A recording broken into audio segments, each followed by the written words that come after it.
Le bâtiment en impose. Caché derrière l'église, l'ancien presbytère est bien connu des habitants de Denay. Son jardin, beaucoup moins.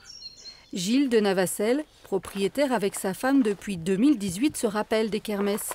Mais la végétation a beaucoup poussé depuis.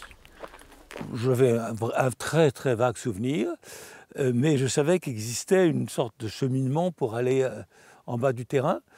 Mais j'y avais pas mis les pieds depuis plus d'un demi-siècle, on va dire.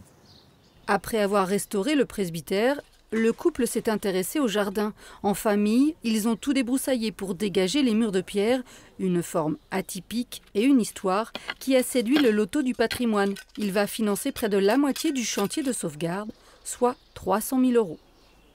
Un jardin, pour être retenu aussi, son critère essentiel, c'est le témoin de, comment dirais-je, d'une œuvre humaine. L'homme et la femme sont passés là pour embellir, pour agrémenter, pour se nourrir.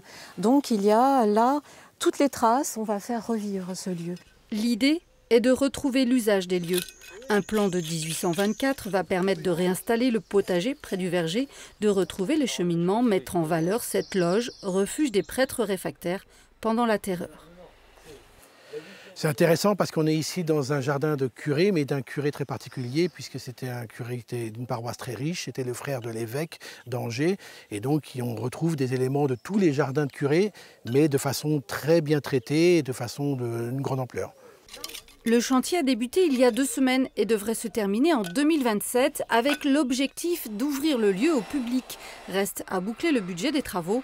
Les particuliers sont invités à participer via une cagnotte sur le site de la Fondation du patrimoine. Magnifique.